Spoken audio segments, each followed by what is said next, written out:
So good day everyone.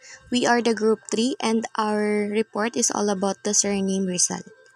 So bilang panimula, alamin po muna natin kung ano yung family background ni Jose Rizal. So Jose Rizal was born to a family with a mixed heritage. His mother, Teodora Alonso Realonda, was a Spanish descent while his father, Francisco Mercado, was a mestizo of mixed Filipino and Chinese ancestry. So, sabi dito, si Jose Rizal daw ay lumaki sa isang pamilya na merong mixed heritage dahil yung kanyang nanay na si Teodora Alonso Realonda daw ay isang Spanish at ang kanyang tatay naman na si Francisco Mercado ay may lahing Filipino at Chinese. Pero bakit nga ba Rizal ang apelyido ni Jose? Where in fact, Mercado dapat ang apelyido niya, which is adopted in 1731 by Domingo Lamco, which is paternal great-great-grandfather ni Jose Rizal, which is full-blooded Chinese. So, bago po natin alamin or malaman ang mga reason kung bakit Rizal ang apelyido ni Jose, ay pagtuunan po muna natin ng pansin ang ibig sabihin ng apelyido ni Rizal. So, Rizal, originally Rizal in Spanish, which means green fields. So ito po kasing Rizal is nanggaling siya sa isang Spanish alcalde mayor. Kaya po sabi ni Ambassador Leon Maria Guerrero, kung sino man daw po yung Spanish alcalde mayor na yon ay yung choice daw po niya ay prophetic para kay Rizal. Dahil ang ibig sabihin daw po nun sa Spanish ay a field where wheat, cut while still green, sprouts again. So, Rizal's family acquired a second name, which is yung Rizal, which was given by a Spanish alcalde mayor or provincial mayor of Laguna who was a family friend. So, yung pamilya daw po ni Rizal ay nag-acquire ng second name dahil noong 1849 ay ipinag-utos ni Governor General Narciso Claveria na i-adopt ng mga Pilipino yung Spanish surnames. Kaya naman po, so yung Rizal na yon ay nanggaling or binigay ng isang Spanish alcalde mayor ng Laguna which is friend ng family nila. Dr. Rizal in his letter to Blumentritt without date or place. I am the only Rizal because at home my parents and my sister, my brother and my relatives have always prepared our old surname Mercado. Our family name was in fact Mercado, but there were many Mercados in the Philippines who are not related to us.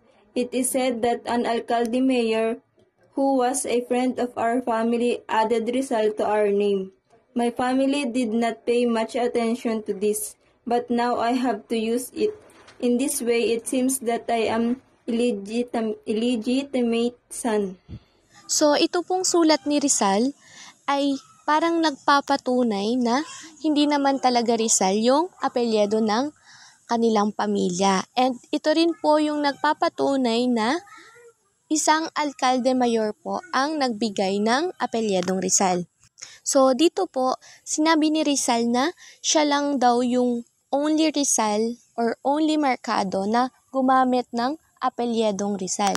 Kasi daw po, sa bahay nila, yung parents niya, yung mga kapatid niya, yung kuya niya, at yung iba nilang kamag-anak ay mas preferred na gamitin yung dati or yung luma nilang apelyido which is yung totoo nilang apelyido na Mercado. At sinabi rin dito na, ayun nga, na isang alcalde mayor daw ang nagbigay or nagdagdag ng Rizal sa kanilang pangalan.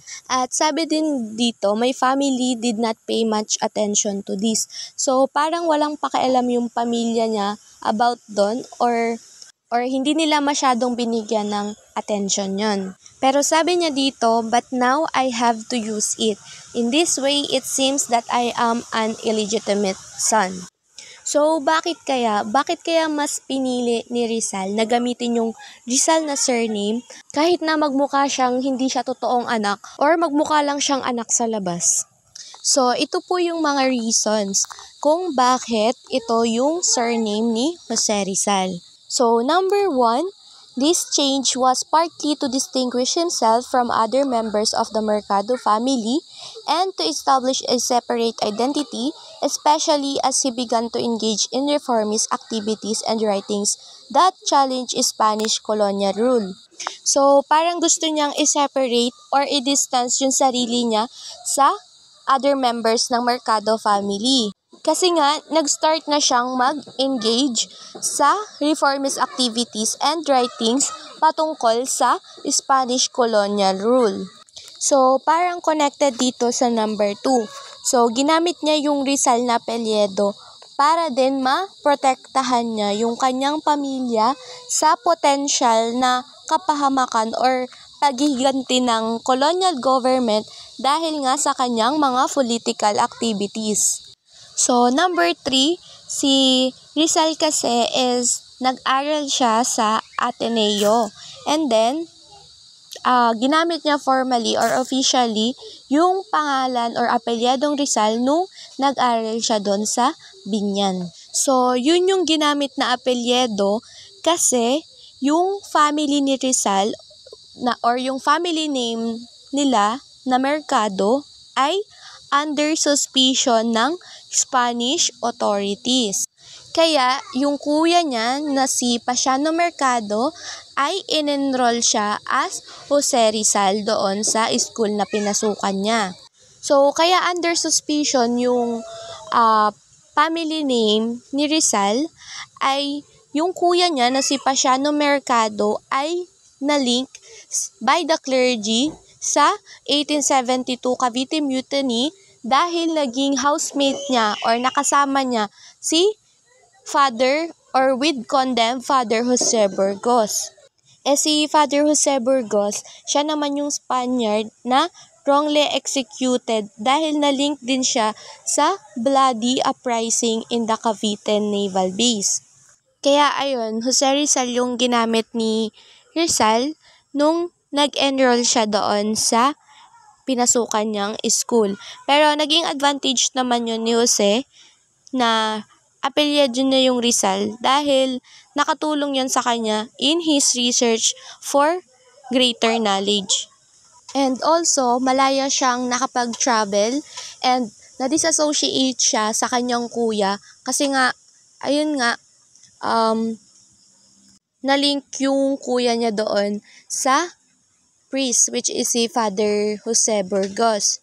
So, kung hindi niya inadopt or hindi niya ginamit yung Jose Rizal, siguro hindi niya magagawa yung mga reformist activities and writings. So, yun lang po. Ito po yung mga reference na pinagkunan po namin. And yun lang po. Thank you.